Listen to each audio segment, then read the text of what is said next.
You guys getting me? Sorry for the delay. No, there's no good excuse for this. I just was eating hot cross buns. It's Easter Sunday here and had to get my coffee. So cheers everybody, happy Easter. I've got my computer here so I can easily keep track of things.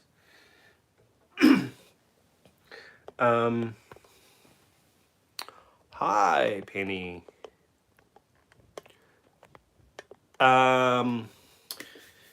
One thing I should probably say before we kick off is the reason I've got the phone, which I'm using for the live stream, a little bit closer, is not so I can look at my big head, but it's actually so I had a snap-on little mic for my phone that I used for live streams to get the audio a little bit better, but I actually broke it, so I thought I'd just bring the camera a little bit closer. Hopefully the audio is good. We've already got a couple of questions coming in. By the way, I should premise this chat by saying I don't think I'm the most interesting drummer or YouTuber in the world, but I thought I would offer a Q&A. Yeah, there's often questions coming up, and this is probably an easier way to actually answer them in the moment. All right, I'm going to get straight into it. Damien Bean Storm Chasing. What was your first kit and what got you into playing? Now, I actually talked about this pretty in depth. I got interviewed for a magazine here a number of years ago, and my first kit was actually bits and pieces that I borrowed from a friend. I think I got a little bit from my school at the time. I started late, so I started when I was about 16 on the drums, which is quite late for a full-time drummer. And it was just bits and pieces. It was kick, snare, hi-hats. The hi-hat stand did not even have a chain in it, and my friend had rigged up a shoelace to hold together the rod inside.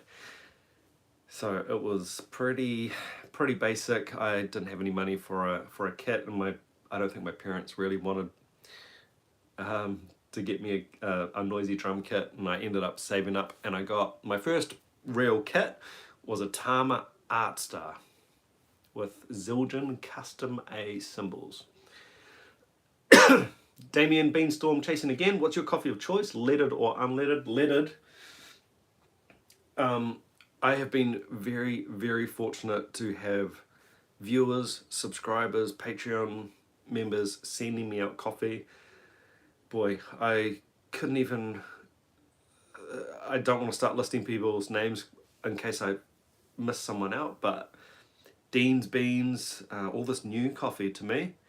Oh gosh, yeah, this is a problem. Community coffee got sent out.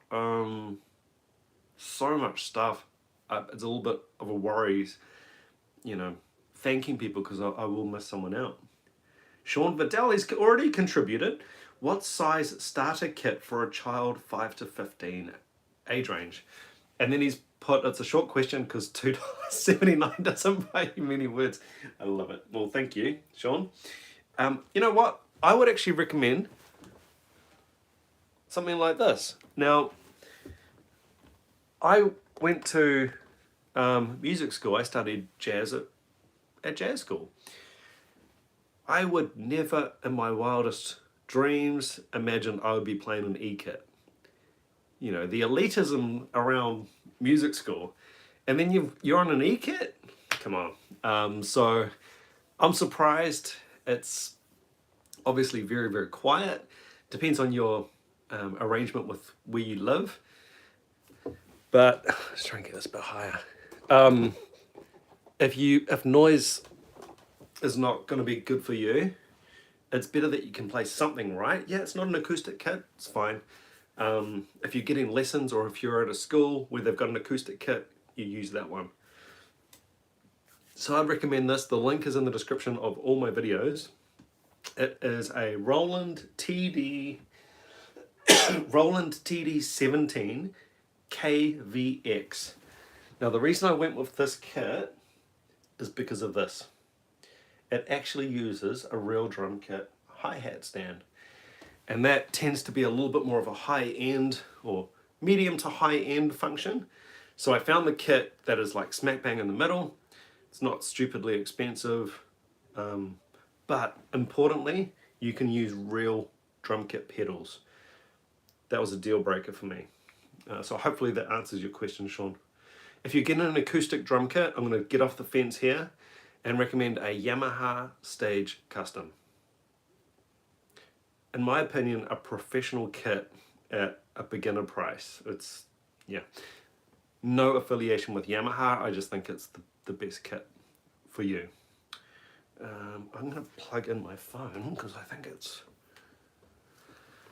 Hey, Patrick.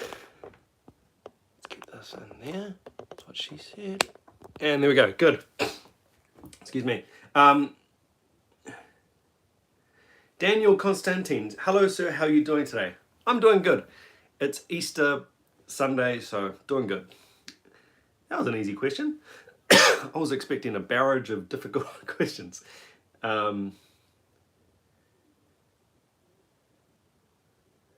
Penny, help, it's too hot in CR. What's CR? CR.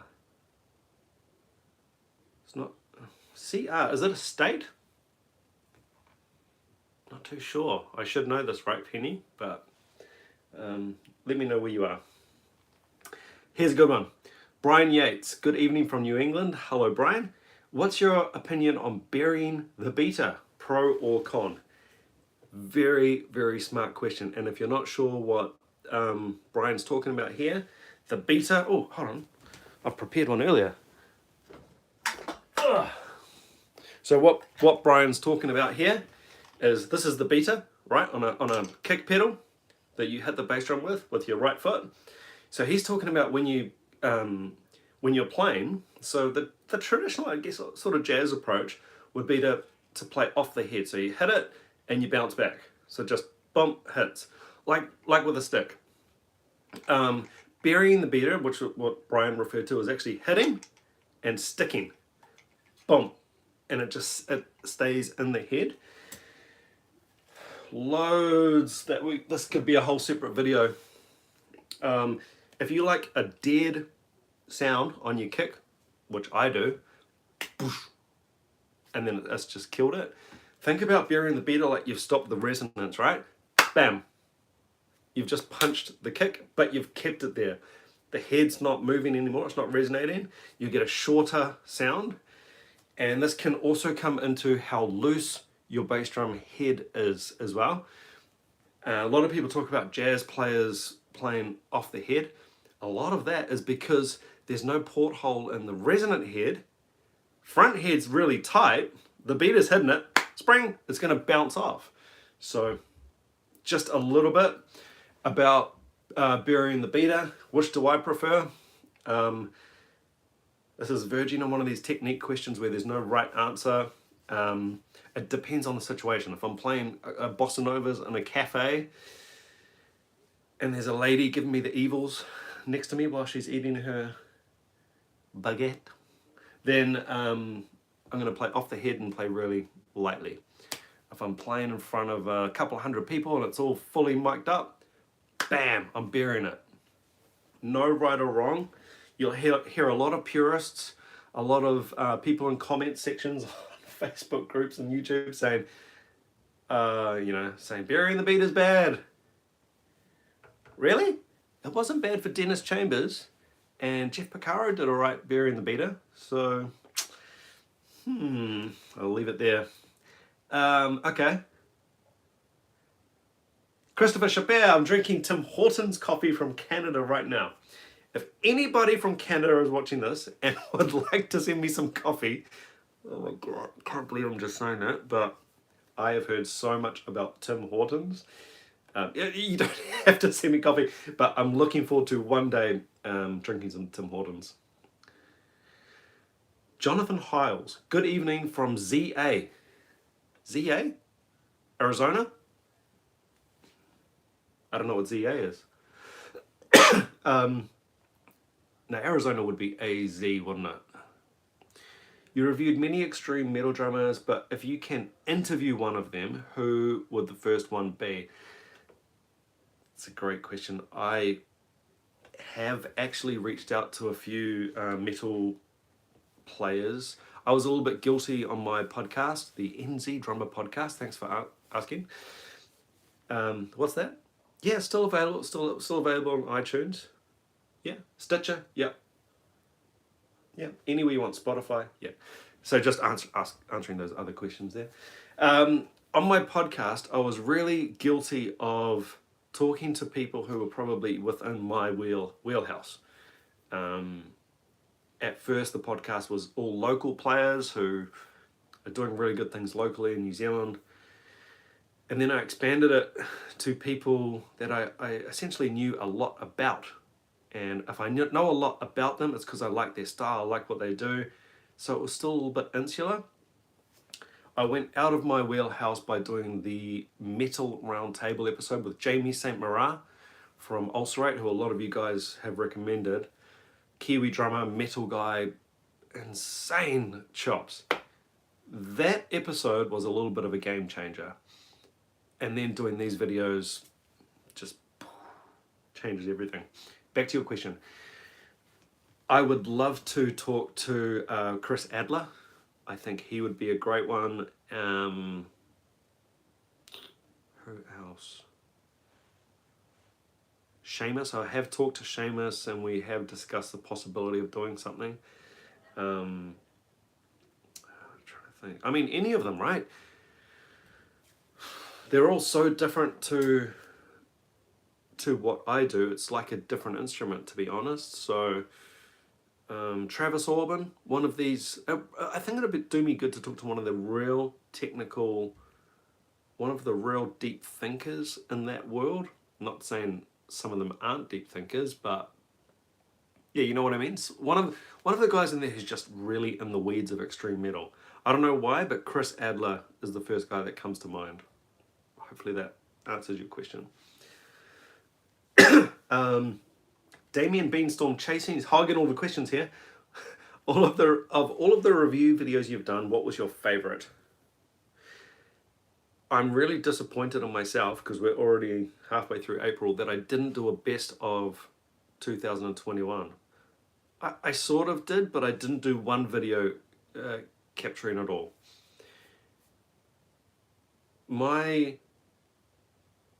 It's a really hard question because it's going to depend on the day and how I feel. I think the one that really floored me was Sput. Robert Sput Seawright. Didn't get a lot of views. Oh, didn't get like hardly any views. It got some views. Most people completely missed that video. I don't know how YouTube pushes videos out to you guys. I think even if you're subscribed to the channel, you're not going to get all my videos offered. You would have to go into my feed. Search Robert Sput Seawright on my channel. And you will see me just jaw open. It's magical. I don't know how he does it. I mean, obviously Gergo's in that world as well of just, I can't believe a human being is doing this. But I think overall, and this is not to say Sput's better than Gergo, but I think overall for me personally, I think the Sput one, I don't know. I don't know how he does it. It's just insane. Okay.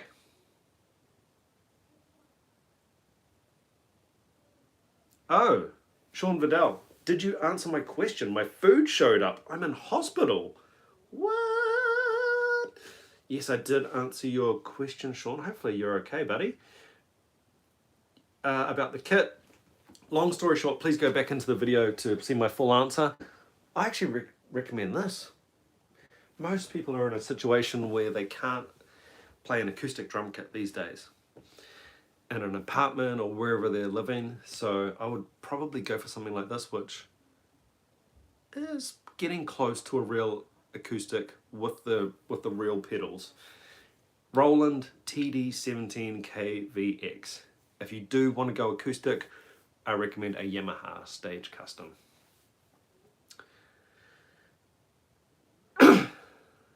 Let's have a look. Oh, CR, Costa Rica. Really? Okay, wouldn't have thought of that. Yeah, great.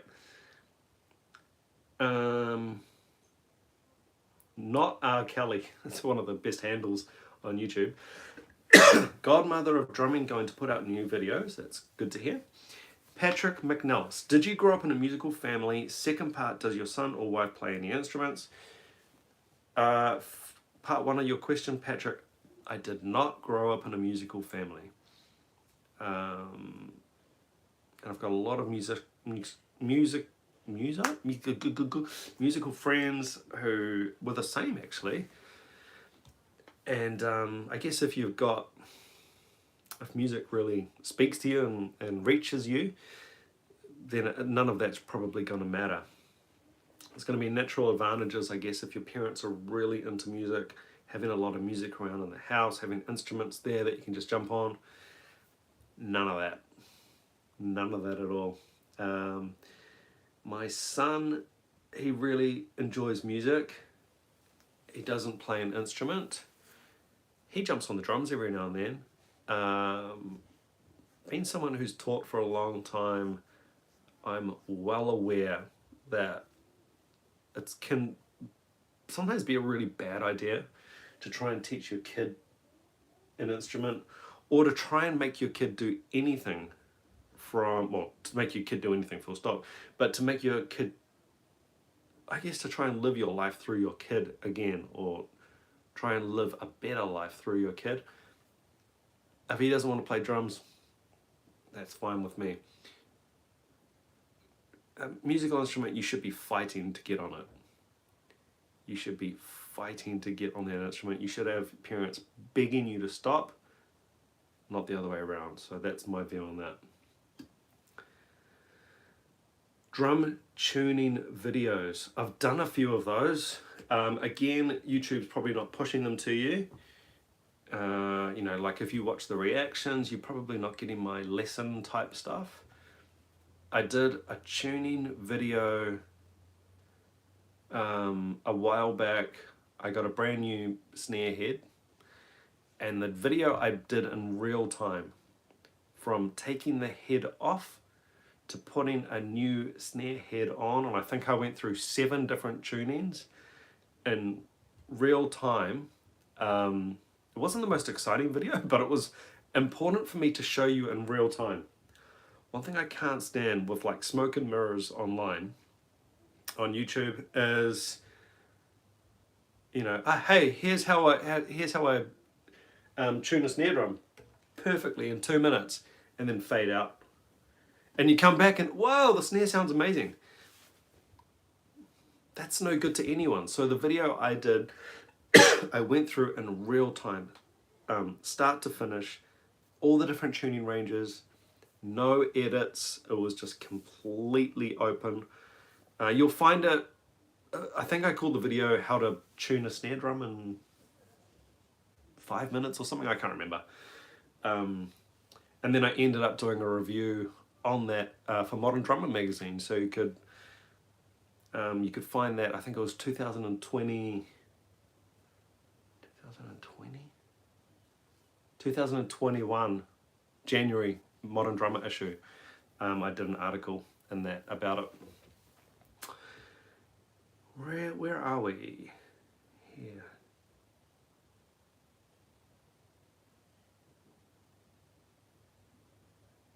ZA, South Africa. Really? ZA. Okay. Not R. Kelly. Burying beaters depends on what the bass drum is playing. Tempo, biggest sound or no, genre of music, accenting or ghost notes. So many possibilities. Yeah. There's no right or wrong on any of this stuff. It depends. For me, it often depends on how tightly the bass drum is tuned. If it's tuned tight, I can't bury it, because it'll bounce off anyway. So yeah. Katrine, good evening from Estonia. Found your channel today. What? Just watching a bunch of videos. I Wow, thank you so much, Katrina. I hope you enjoy what you find. Greetings from Toronto. Sean Vidal is back. Sheila Vasquez. Hi, Andrew from North Carolina.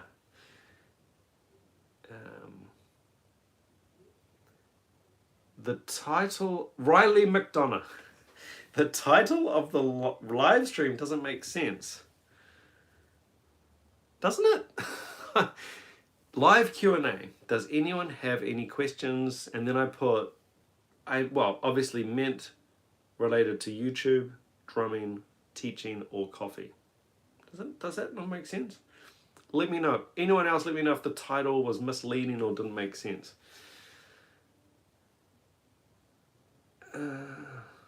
Yeah, no, I don't know.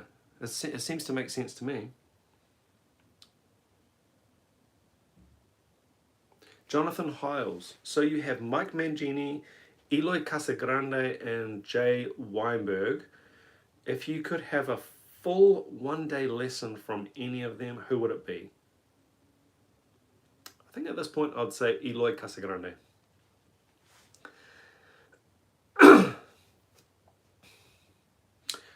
Andrew Reday. Hello Andrew from across the ditch in Australia. Just wanting to know how many requests I can recommend for upcoming videos when I donate via PayPal. Only one per channel donation. So I mean, the PayPal thing was supposed to be a bit of fun and a way for people were asking to contribute anyway. So then I thought, I've got to give you, I feel like I should give you something if you contribute to the channel. That soon got out of hand and I got far more requests than I could handle. So I kept upping the amount. That became a supply and demand thing. So that's why the it's rather high at the moment. It's just to control the amount of requests. I can only promise one per contribution, I'm afraid. Hawaiian Kona coffee? Question mark. Never had it. If that's your question, have I had it? I have not.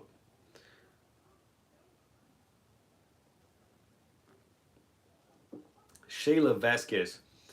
It's 5:40 p.m. in North Carolina now. Tomorrow is Easter.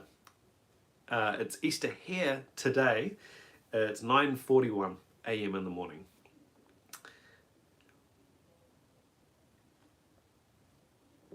What have we got?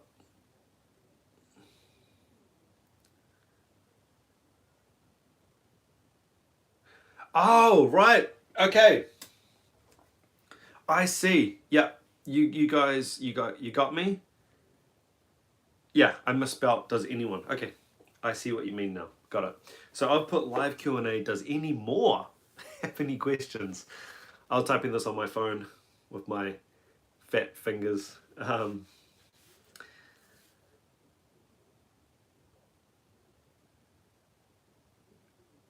Vici. I think there's another conversation going on here which I'm not up with the play on, but Vici, what kind of music do you most listen to or enjoy playing? I'm sure you've answered this many times. That just depends on how I'm feeling. I can only really answer for at the moment. At the moment, I'm actually really enjoying learning a few Led Zeppelin songs. Got a few more Led Zeppelin covers on the way. You know, I got roasted on this channel for not being aware of, or not being aware, for not being a Led Zeppelin fan at first. Thanks to you guys and thanks to the channel, I became a Led Zeppelin fan, and now I'm learning Led Zeppelin songs and uploading covers of it. So yeah, right now, yeah, bit of Led Zepp. I really like my 80s, man. Love my 80s.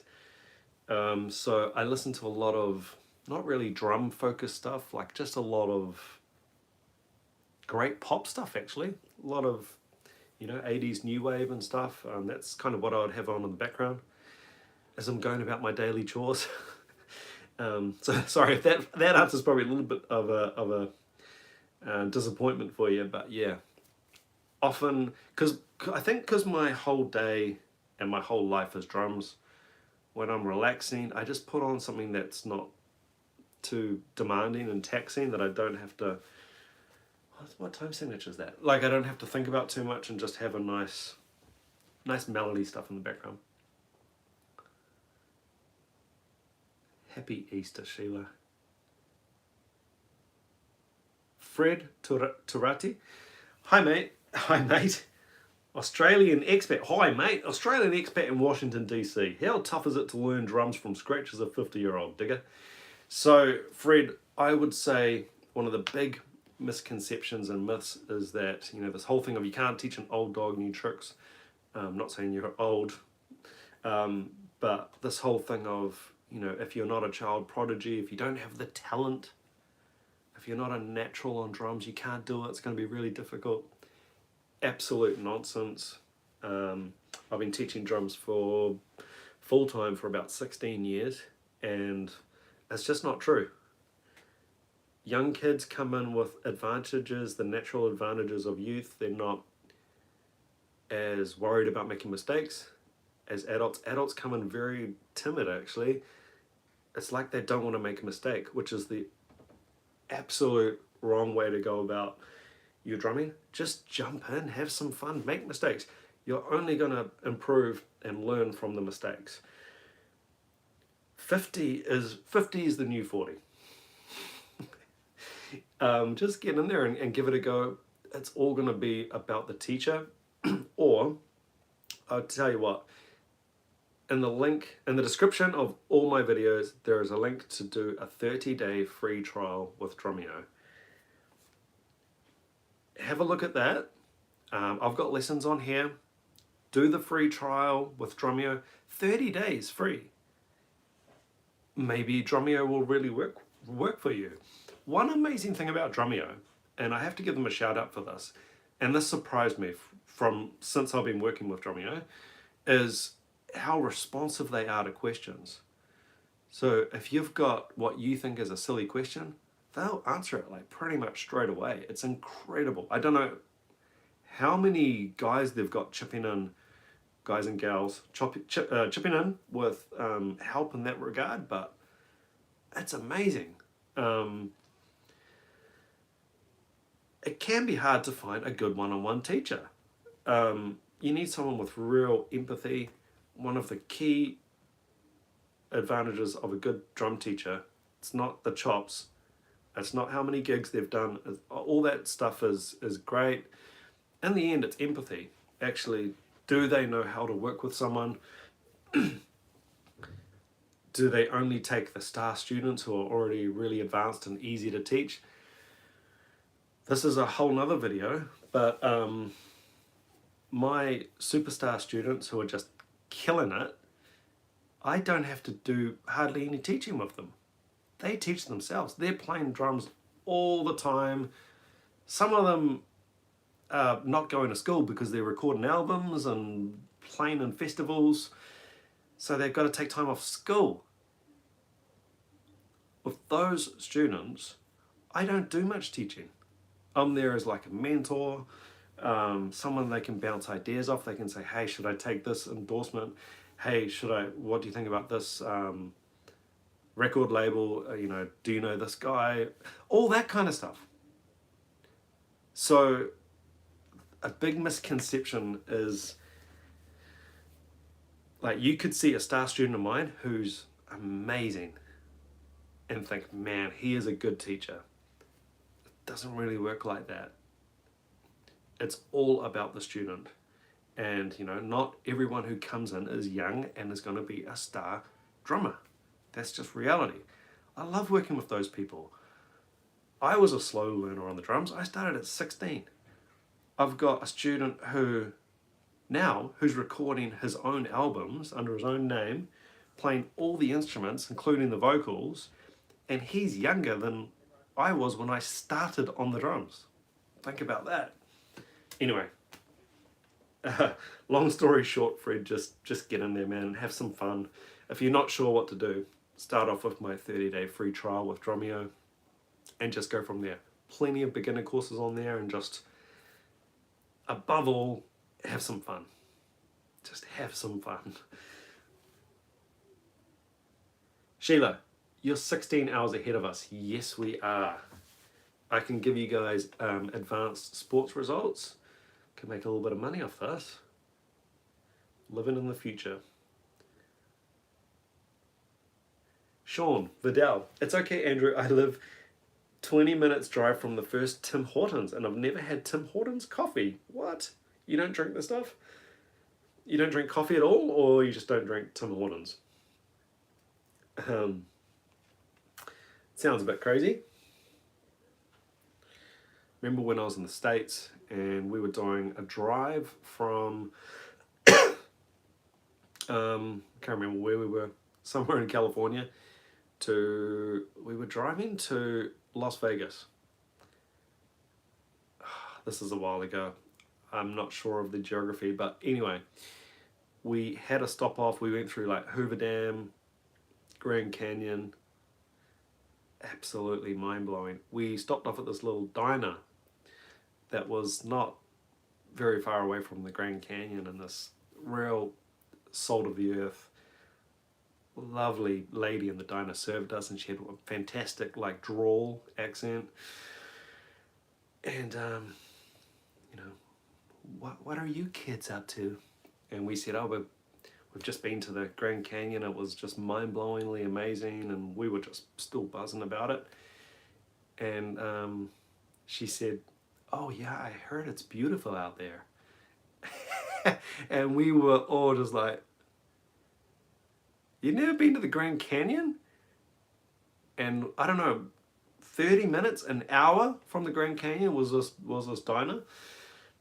And she said, no, but I plan to get out there one day. That story always stuck with me. I just can't, I guess you don't know what's on your own doorstep, right? And living in New Zealand, I've never been skiing. I guess it's a little bit like that. I don't surf, never been skiing. I'm always in here playing drums. And no, I'm not into Hobbits and Lord of the Rings, so I've taken many a person to Hobbiton to visit that whole set, the village there. Not into it. Jonathan Hiles. Have you ever heard of a metal Kiwi band called Alien Weaponry? I have. The drummer, Henry de Jong, is very good. I have heard of Alien Weaponry. Again, one of these situations where I've heard of the band, haven't heard the band, but it's great to hear that they're getting out there and doing well and people know about them.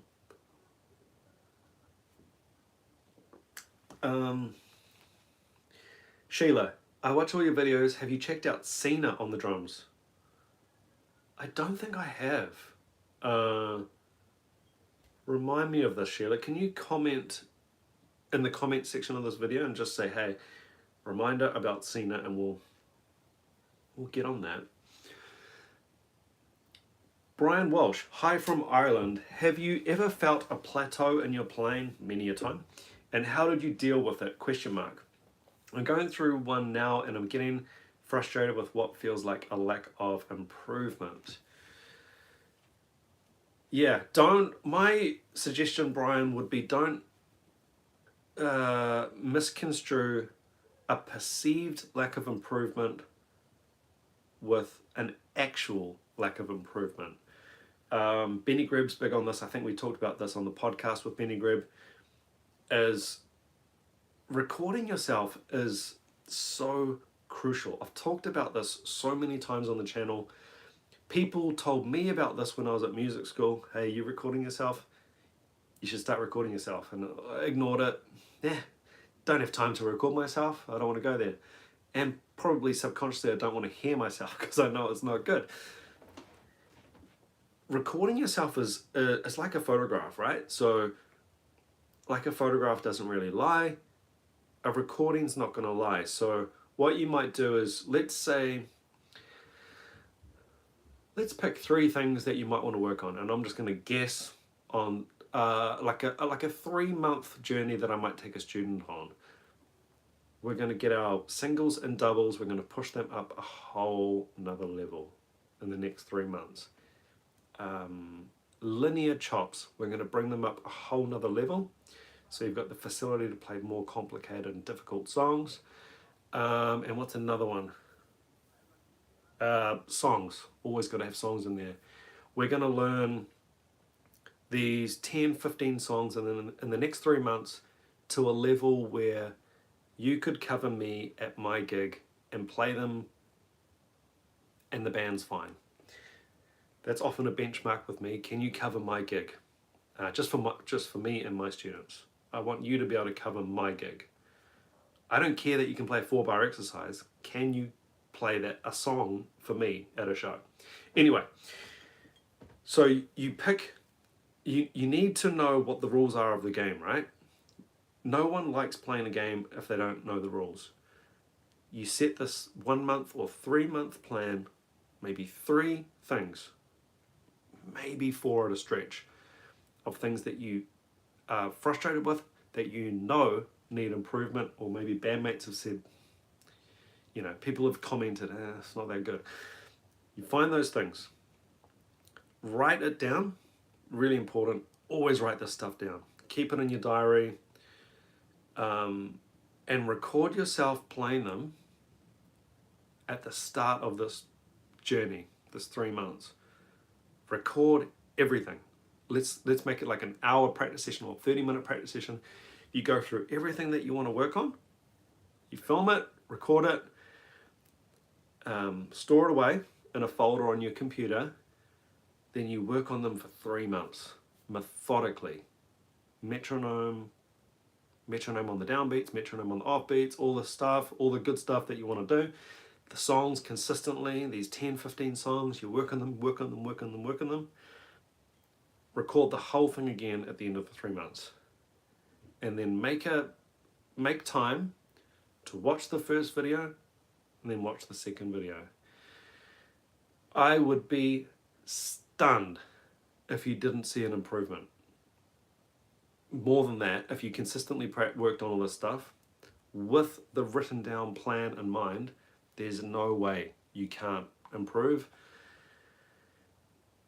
And it's going to do many things. It's going to inspire you to get on the kit, because you know you need to get on the kit to keep up this practice schedule for 3 months, and you're going to see the progress. So yeah, that's what I would do. Sean Vidal, don't drink coffee at all. I'm a bit of an outcast. Ooh.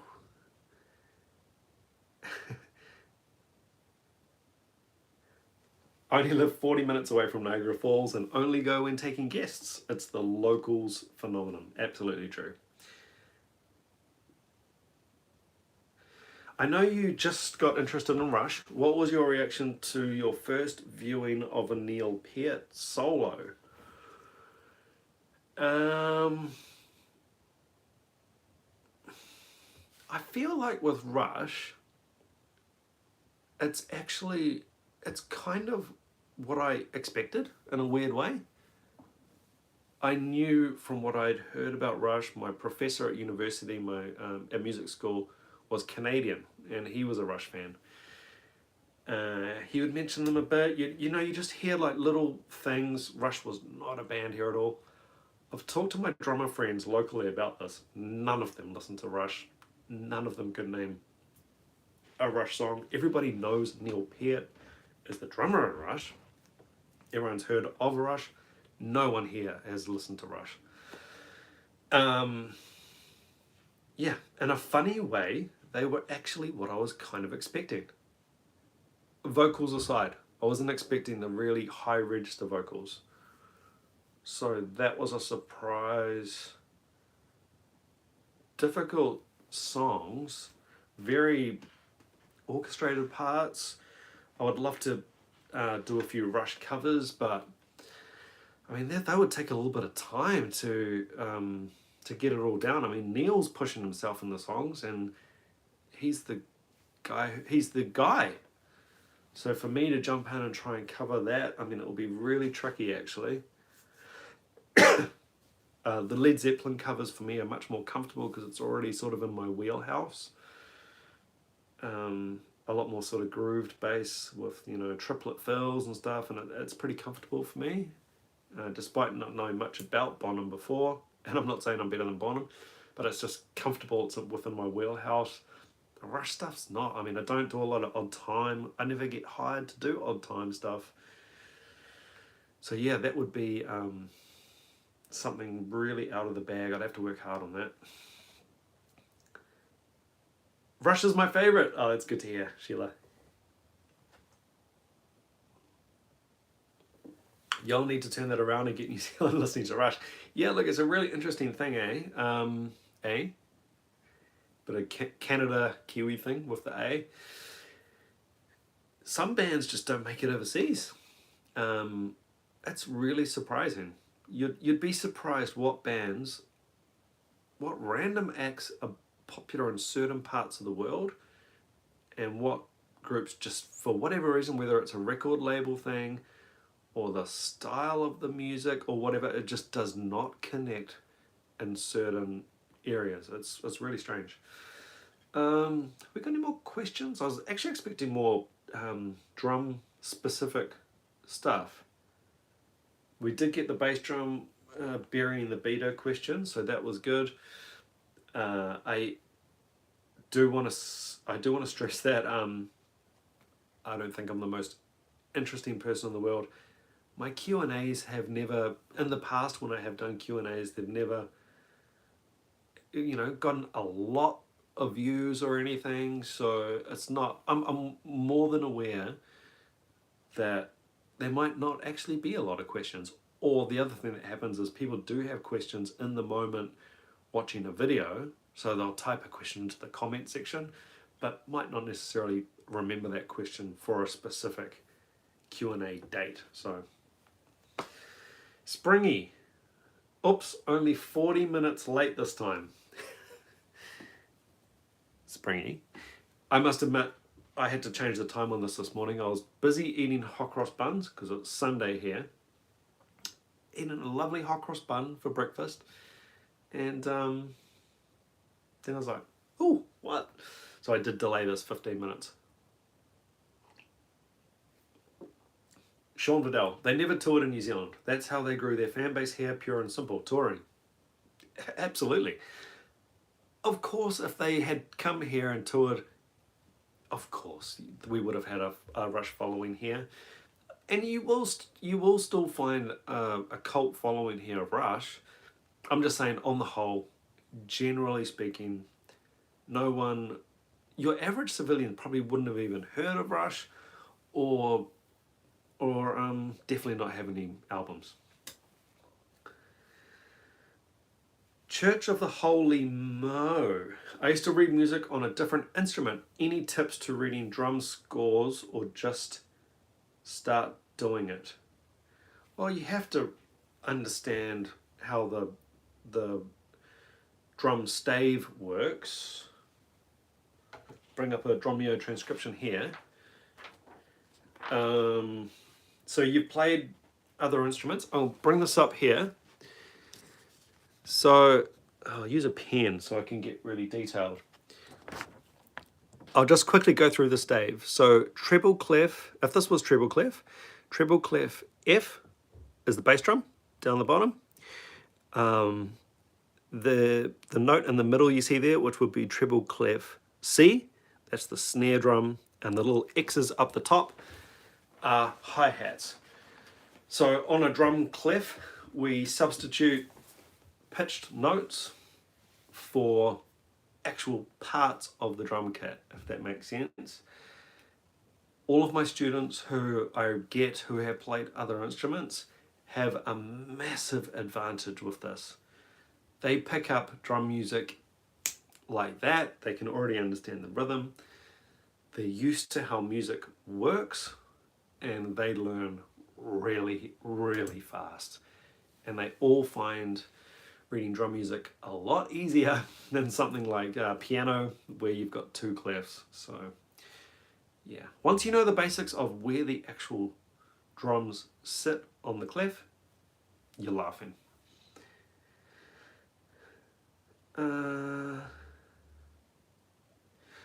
Sean Vidal, what makes you decide to use traditional or matched grip in a song? I actually did my whole jazz degree using traditional grip, believe it or not, and I don't play traditional grip now at all. In saying that, if I'm doing a really light textured jazz number, let's say I get I'll call it textured, like some type of really light textured thing in a musical theatre production, I will sometimes switch to the good old traditional. So if anyone's listening to this and not sure what we're talking about, matched, traditional. Matched, traditional. Now traditional sort of goes all the way back to marching drumming. Apparently from having the snare on the side, with your left hand you can't actually hit the snare flush, so they actually developed that technique of playing with their left hand. So I hear. And then that tradition carried on into the foundations of the drum kit, which are in jazz. So you'll see a lot of jazz players still playing traditional grip, and even some other, pop and rock drummers, Stuart Copeland, Steve Smith, although, these people have got at least some type of jazz influence in there. To answer your question, what makes you decide to use traditional or matched grip in a song? It's the song. It's how much texture and often how light I need to play. Yeah. Ryan Borden. Hello, Andrew. Question, do you prefer an electric drum set or just the basic? If I jump off the fence, I prefer an acoustic. This is great. This is fun. I'm on acoustics far more than electric. You see my covers that I do on my e-kit? That is basically because I can record them easily. I don't play this probably as much as you think. I'm on acoustic kits all week, 6 days a week teaching, and acoustic just feels like home to me. This is great, and this is definitely all I could have at home. I can't play an acoustic drum kit at home, so I'm not complaining. They're different. They're different instruments, actually. But yeah, prefer acoustic, of course. Springy. Same question. I used to read for orchestral bassoon, but not read for bass or drums. I've never even looked at drum notation, but never been professional, only as a vocalist in the past. Yeah, I don't think you need to be a professional to have to read or get benefit from reading drum music. There's a lot of benefits there, like teaching yourself, right? I did do a podcast episode on reading music and the benefits of reading music. So here's one scenario that might put this into perspective. Let's say you go into drum lessons and I'll either give you a whole book that you need to get, or at least start giving you a few different sheets of pages. And after a few months, or certainly after a few years, you're going to have a lot of stuff that we've worked on, that I want you to continue to work on, revisit, get better and better. And not to mention all the stuff that's to come, which is going to get more difficult, right?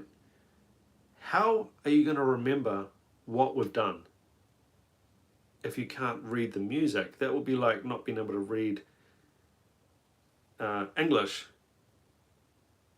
If someone gave you a whole bunch of instructions in English and they told you what the instructions were, and you're like, oh yeah, okay, step 1, do this, step 2, yeah, got it, step 3, okay, hold on, yeah. And you're trying to memorize all this. That's just not going to happen.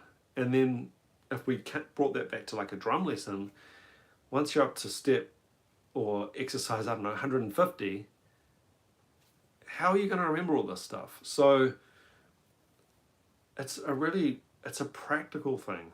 And in terms of professional players. I still get musos who are really, really good, great drummers, and often it's the reading, right? Reading is the downfall, it's the weakness, the chink in their armor. And I always tell them, reading opens up so many like practical gigging, money-making options for a drummer. I'd say half of my gigs, probably more actually, are reliant on reading chops. So let's say I get asked today to do a covers gig next week and it's paying $1,000, but you need to have these 40 songs. And then I've got to think, okay, do I want to do this? Have a look at the song list. Okay, I already know 20 of them. That means I've got to learn 20 more. What am I going to do? I'm going to go into my Drumeo. I'm going to print out the 20 songs that I didn't know, and maybe have a play through them, and I'll be reading those on the gig. Now, that's the type of gig that would be very difficult if you couldn't read. I don't really know any way around that. Some people would say, well, I'll just go and play.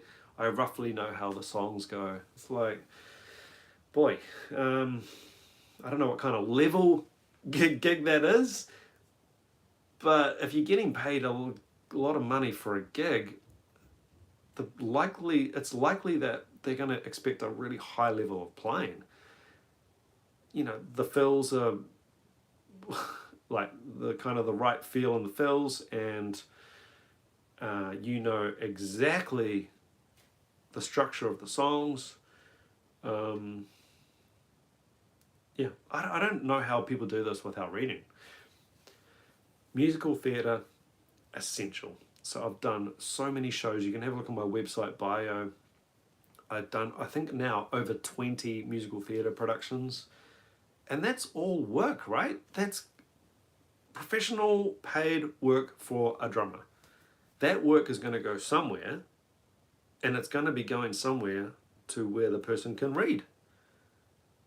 You have to be able to read to do a theatre production. Yeah, a lot of misconceptions around this kind of stuff. I just want to be completely honest and transparent on it. I'm not saying there are people out there who, hold on. There are people out there who can't read who are really good at drums.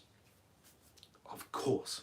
There are people who have got professional careers who can't read. You'll often hear people say, oh, Buddy Rich can't read, therefore I don't have to read. There's a major problem with that. You're not Buddy Rich. And this is not 1940 or 1950. It's 2022.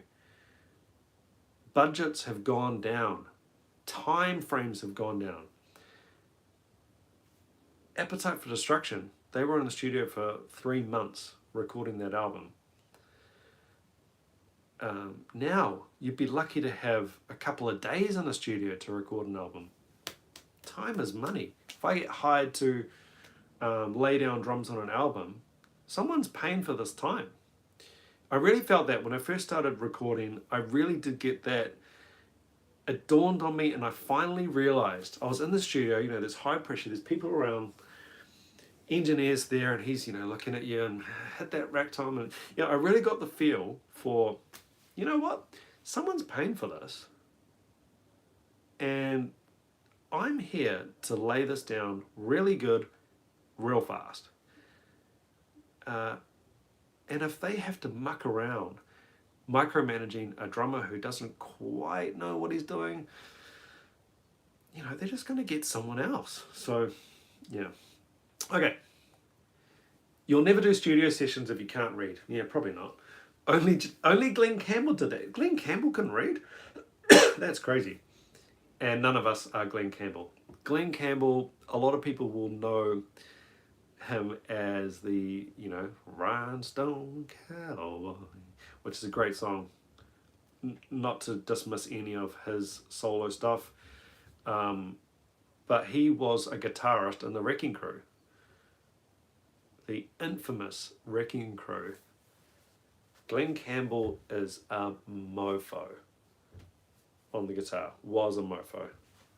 R.I.P.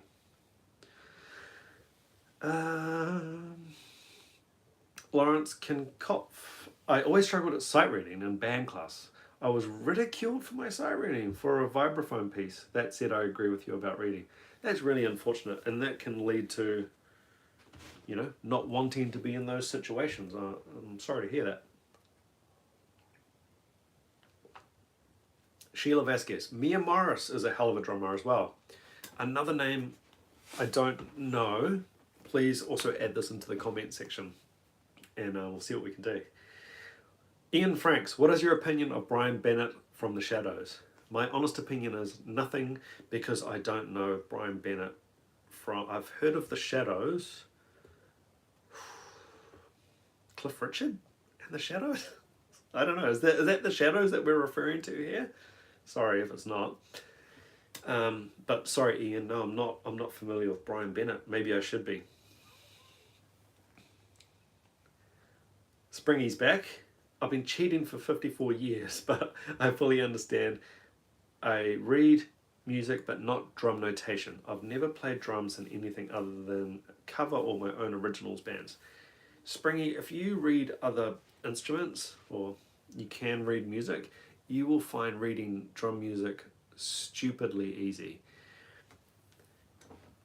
Check out my 30-day free Drumeo trial.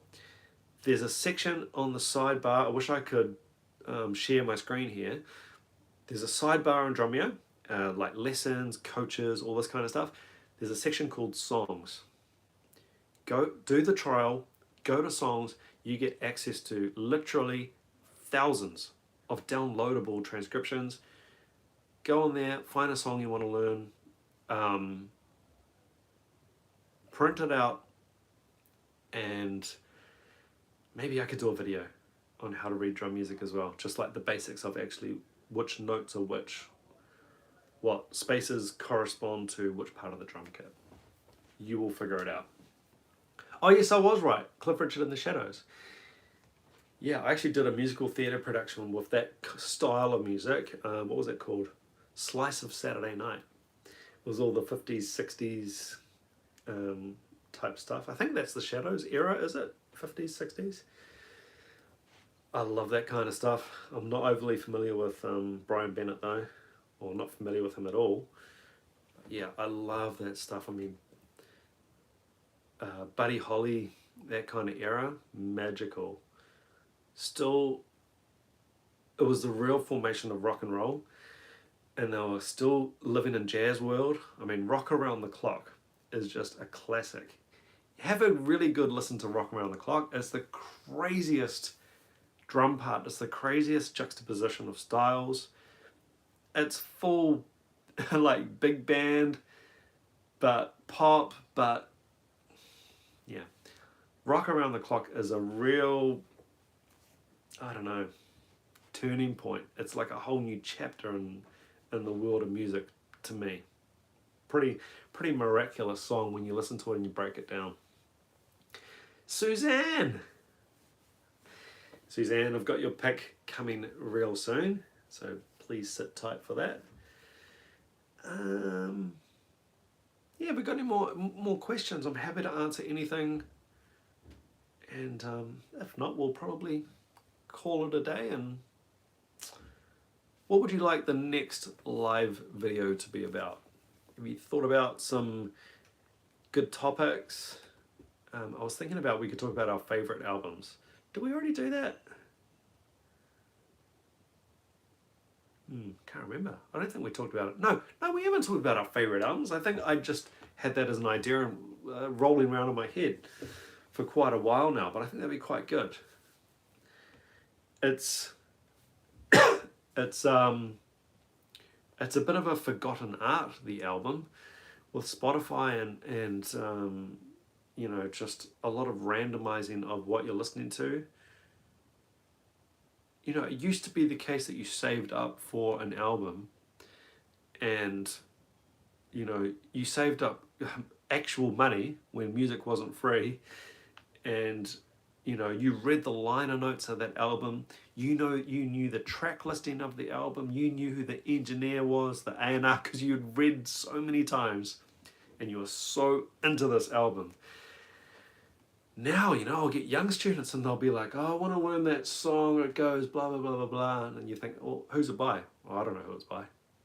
How can you not know who it's by? So we've gone from this absolutely fanatical, you know, saving up and just putting your heart and soul into an album, listening to it till the vinyl wears out, to now, I don't even know who. I like that song, I don't even know who sings it. I think it'll be fun to take a step back into the nostalgia of albums, when albums ruled, and track listings were important. You'd start your album with a big banger, and then, you know, somewhere in the middle you would have the ballad, and then you'd come back, you know, for side 2 of a vinyl, when they used to structure an album for 2 sides, thinking about people actually stopping the album and flipping it over. This is all a forgotten art now. Ooh, here we go. Suzanne, can you explain what a Bonham triplet is? Yes, I would love to, Suzanne, and my apologies, I probably get into a lot of terminology on my videos without actually explaining it. A classic Bonham triplet is, actually for him, it's actually normally right, left, kick. So kick my right foot. Da da boom, da da boom, da da da da da. And he gets this rolling sound going. It's called a triplet because there's 3 notes. It's a 3-note grouping. Da da boom, da da boom. Me personally, I always do the opposite. I always go left, right, kick. Da da boom, da da da da da da da da da da. Hopefully that answers your question, but that's what a Bonham triplet is. He didn't invent Bonham. Bonham did not invent Bonham triplets. We just call them Bonham triplets because he made them so famous and he was so good at them. He used them a lot. You know, they were around in jazz for a long time before Bonham, for decades before Bonham. But I'm more than happy to call them Bonham triplets, and I think they deserve to be called Bonham triplets. He brought them into the mainstream and made them famous, and he's damn good at them. Mr. Z Ford Z, what's your take on cruise ship gigs? For me, it was one of the hardest. Yeah, I'm assuming you're asking me that because you know I've done a cruise ship gig. Yeah, I'd like to know where your cruise was and when you did it. I was off doing cruise gigs in 2014, 2015 in the Caribbean. It was really good. Living arrangements are tight, as you would know. You're in this tiny little room. Oh boy, I think I need to plug in my computer. There was a big variety of music. Music was really hip. It was not lame. I probably had that thing of expecting, this can depend on your ship too and your cruise line company you're working for. I was expecting like kind of stuffy, I was expecting that. It wasn't that at all. It was real hip, modern, loud, in your face. We had a couple of live sets each week. We had like an 80s night. We'd do sort of your Africa and I'm So Excited, Pointer Sisters, that kind of stuff. Motown night.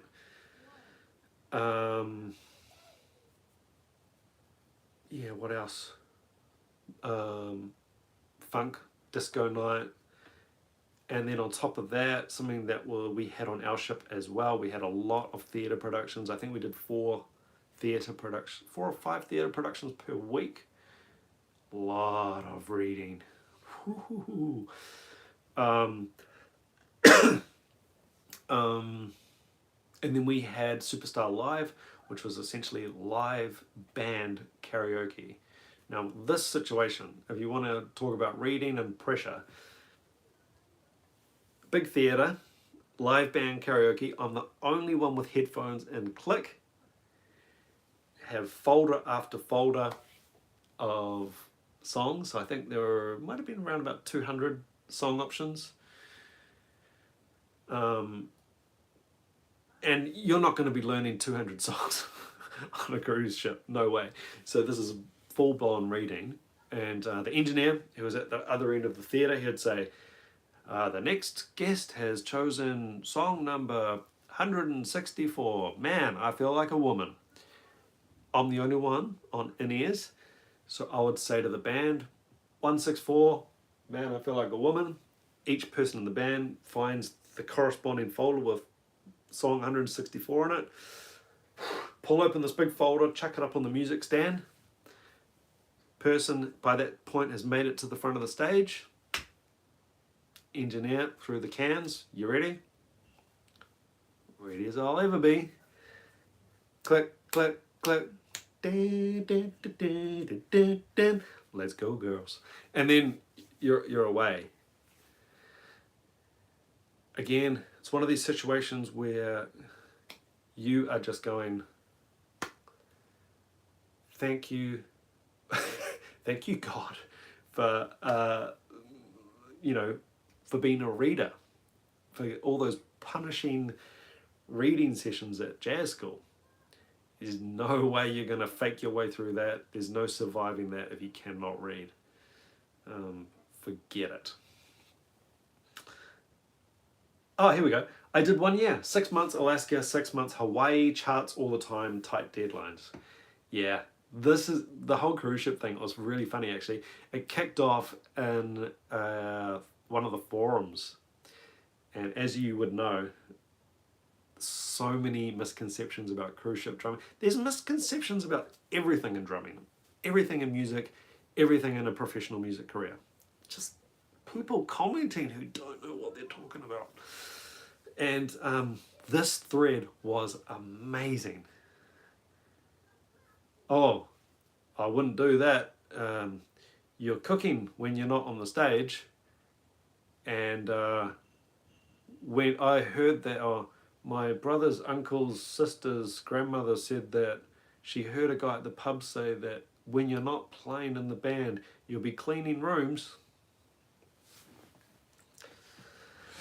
Good Lord. I don't know why people are commenting this kind of stuff. They clearly don't know what they're talking about. Fortunately, there were a few people on this thread who had done cruise ship gigs and were just like, you're talking nonsense. What are you even talking about? Brooke. Hey, Brooke. Did you rock your flip-flops? No, I did not. That was a bit of a suit and tie. Not suit and tie? Yeah, it was a bit of a suit and tie gig. Yeah. Horror stories aside, excuse me, I've heard a few people who did cruises really improve their skills due to the immersion. Yeah, you're playing every day. And you're playing in a reasonably pressured situation. After a few weeks, I guess you get into your groove and you sort of, your reading improves out of sight real quick. I was already a decent reader going in,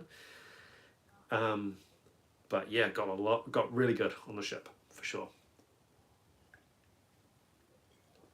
Liam Townsley, you're from New Zealand? Question mark, exclamation mark, question mark, exclamation mark. I'm from Wellington and I've been playing for 7 years. Could you possibly give me some drum set advice? Yeah, I can, Liam. So I did a video just the other day, and it was my #1 piece of advice for any drum student, any music student, regardless of level. Have your playlist system down. 2 playlists. So if you use Spotify, you have one playlist called Songs I Know. These are songs you can put on at any time. A list that you can send a potential band when they say, we need a fill-in for Friday nights paying $600. What songs do you know? I know all these. Sweet, hired. Those are the songs we need you to play. Hired. You've got that. You can use that for practicing. If you're not feeling motivated or you don't know what to practice, there it is right there. That's what you're practicing. You're hitting your playlist at the start and you play through your songs. Before you know it, 2 hours have gone and you've just practiced the drums for 2 hours. Second playlist, songs I like, songs I want to learn. maybe they're currently out of your facility range, a bit too difficult, or you just don't know what the drum part is, or whatever. In the playlist they go. Otherwise you forget. I constantly get students saying, oh, I thought of a song this week. I heard it on the radio in my dad's car. Cool, what is it? Let's do it. I can't remember what it's called. Stop that. That stops now. You should, most people have their phone on them all the time. You hear a good song, you Shazam it, right? Everybody's using the Shazam app. You know, you're out in a bar or something, you go, oh, I love that song. Shazam, boom. Oh, it's Everybody Wants to Rule the World by Tears for Fears. And then it goes in your list of songs that you want to play. So Liam, my advice is 2 playlists, as per my previous video, 2 playlists, 1 songs you know, invaluable to have that playlist on instant recall, the other playlist songs you would like to learn, or that you like. Beyond that, you can always do my Drumeo trial again with the Drumeo trial, link in the description. You can check out Drumeo for free for 30 days. It's an unbelievable deal. There's no catch at all. Just look around. If you like it, carry on with Drumeo. If you don't like it, don't carry on. It's as simple as that. I guess if there's no other questions popping in just now, I mean, if we carried on, I would like to think of basing all of your progress and time on the drums. For me, that's based around a practice pad for a couple of reasons. Not only is it the fundamental, you know, you're working your hands. You got to have your hands together in order to be able to play the drums, right? To be able to play difficult songs, you need a bit of a fundamental baseline of speed and power and control with your hands. So you always want that practice pad stuff going in the background all the time. I'm on the practice pad every single day. We're on Easter break now. It's a 2-week break here with the school holidays. I'm still on the pad every day. Every day. The other thing is we can't always get on an acoustic kit. So if you can't get on an acoustic kit, there's no excuse for not getting on the pad. You can always get on the pad, base everything around the pad and songs for me, and everything else is a bonus. I've done exercises to death, went to jazz school. It was exercise after exercise after exercise till they're coming out of your ears. So I've kind of done that stuff. And now, even with exercise stuff with students, I try and base it out of something that's in a song. You know, maybe we're doing My Hero, and the student just point blank cannot play that bass drum part.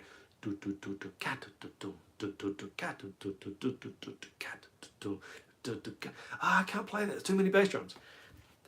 Instead of doing a random exercise on bass drums, that becomes the exercise. Let's work on this. Let's start with dun dun dun dun. Can't do that, we'll repeat it. Dun dun dun dun. 3, 4. Bum bum bum bum. 2, 3, 4. Add into it. Dun dun dun dun ba da da dun. 4. Dun dun dun dun da da da dun. 4. Adding that little break in there. Breaking down the bar into manageable chunks, slow it down if necessary. Dun dun dun dun ba dun dun dun. 3, 4. Bum bum bum bum da dun dun dun. 3, 4. This stuff seems so logical to me now, and I never had this. I had a bunch of tutors, you know, coming up. I think I had about 7 or 8 teachers overall, in total. And, you know, I think this was something that was missing, was this song-based approach to learning. You know, you want to improve your bass drum? Instead of doing exercises, do a song like My Hero. Or Immigrant Song was another good one.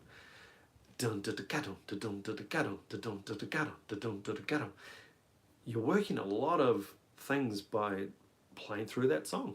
And of course, you just slow it down, right? there's no harm in slowing things down. Audacity is a good app for slowing that stuff down. You can slow stuff down on YouTube, and just to the point where you're in total control. Dum dum dum ba boom boom boom boom boom ba boom. Immigrant Song. You know, even at that tempo, is it consistent? Are you in control of your limbs? Is it all sitting in the pocket? Or is it still shaky? Okay, slow it down even more. Dum, dum, dum, da, dum. Dum, dum, dum, dum, da, dum. You'll learn a lot about your tendencies to rush or drag at those really slow tempos. So a lot of my practice is really, really unimpressive. Some would say my drumming is really unimpressive, but a lot of my practice is really unimpressive and to some boring, but to me, it's fascinating. I love getting in the weeds at those slow tempos and sorting out subdivisions, especially with offbeat click, which I have made a video on.